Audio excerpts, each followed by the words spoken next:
Assalamualaikum warahmatullahi wabarakatuh. Perkenalkan, nama saya Tarik Andika. Nama saya Zari Paruka Putri. Nama saya Fahira Odila. Kami dari kelompok 5. Kami di sini akan membahas tentang komunikasi high culture dan low culture, mulai dari pengertiannya, contohnya, dan juga perbedaannya.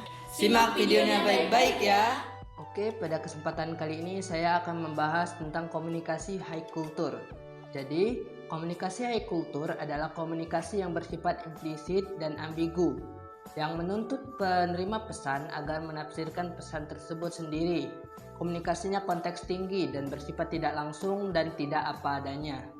Nah, maksudnya komunikasi high culture adalah komunikasi yang cara komunikasinya penuh dengan basa-basi. Bahasanya diperhalus supaya penerima pesan tidak tersinggung dengan apa yang kita sampaikan. Dan pesannya bersifat implisit, tidak disampaikan secara langsung.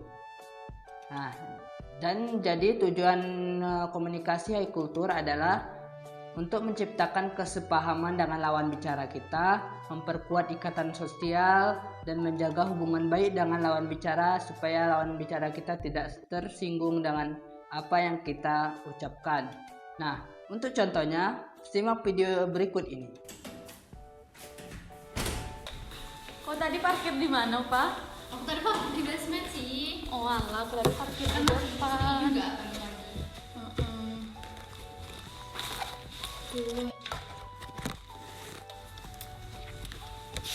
Oh iya, Pak. Kau udah ngerjain tugas ilmu komunikasi belum? Belum sih, agak-agak sih kayaknya. Ya janganlah kayak itu. Kalau lambat-lambat tuh Agi kau makin malas jadinya. Agi kalau deadline-nya makin cepat kayak mana? Baiklah, selanjutnya saya akan membahas mengenai komunikasi low culture. Apa sih komunikasi low culture itu?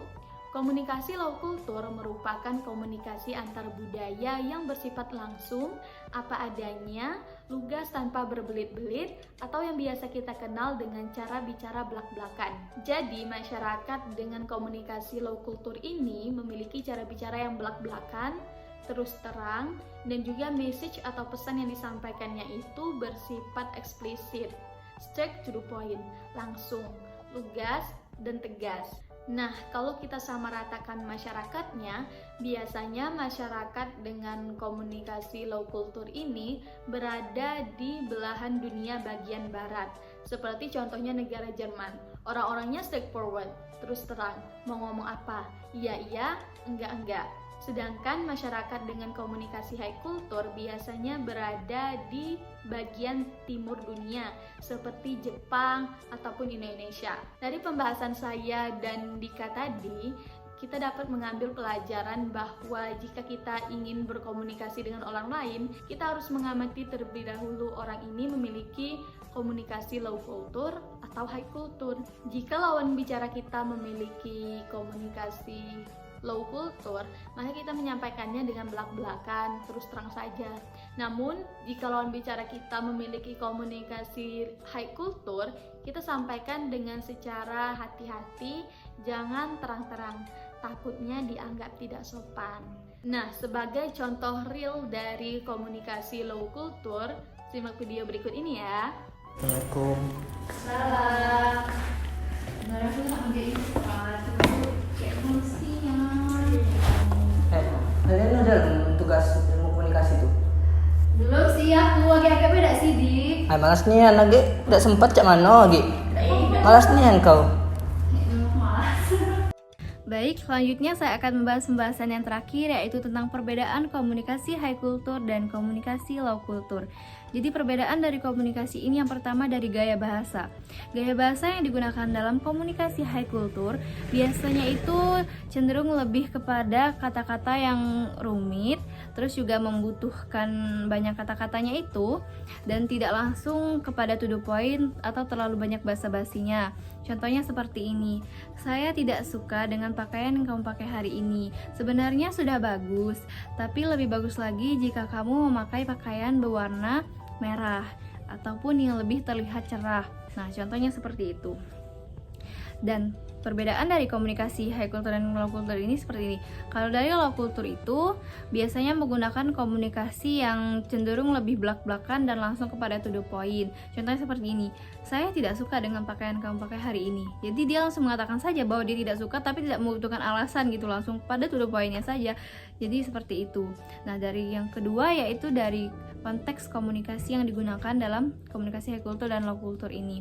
Nah, dari konteks komunikasinya itu perbedaannya yaitu kalau dari komunikasi high culture ini biasanya lebih cenderung kepada yang serius gitu ya, dengan kata-kata yang ribet itu, karena biasanya digunakan dalam diskusi debat ya, diskusi politik gitu, atau diskusi akademik.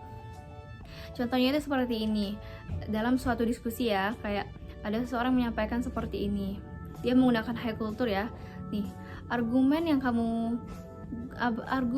sampaikan sebenarnya sudah bagus, tapi bisakah kamu mengganti argumen tersebut dengan argumen yang lain?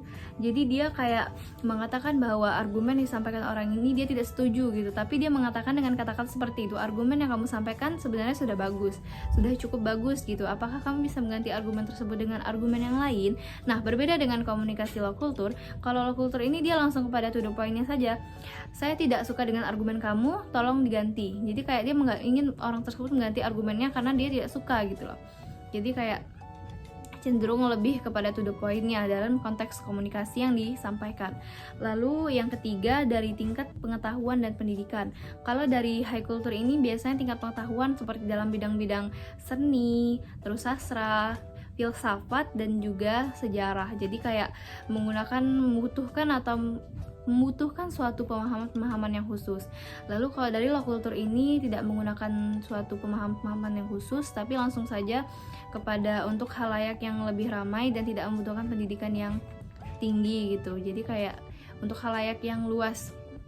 Lalu dari tujuan komunikasi. Tujuan komunikasi di sini kalau dari komunikasi high culture itu untuk menyampaikan suatu gagasan yang kompleks dan juga akan memunculkan suatu pemikiran yang kritis. Jadi biasanya orang-orang yang mendapatkan komunikasi high culture ini akan lebih banyak berpikir dari kata-kata yang disampaikan oleh orang lain tersebut yang menggunakan komunikasi high culture.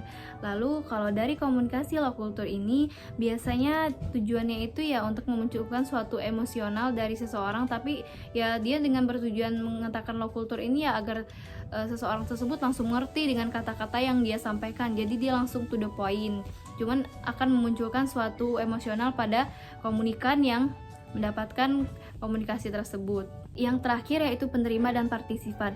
Biasanya orang-orang yang menyampaikan komunikasi high culture ini biasa didasarkan dari pendidikan yang tinggi ataupun ya bisa juga tidak. Tapi biasanya orang-orang yang menyampaikan komunikasi high culture ini tidak langsung kepada to the point. Jadi dia berpikir terlebih dahulu, berpikir tentang basa-basi yang akan dia sampaikan agar tidak menyinggung perasaan orang yang akan menerima komunikasi dari dia.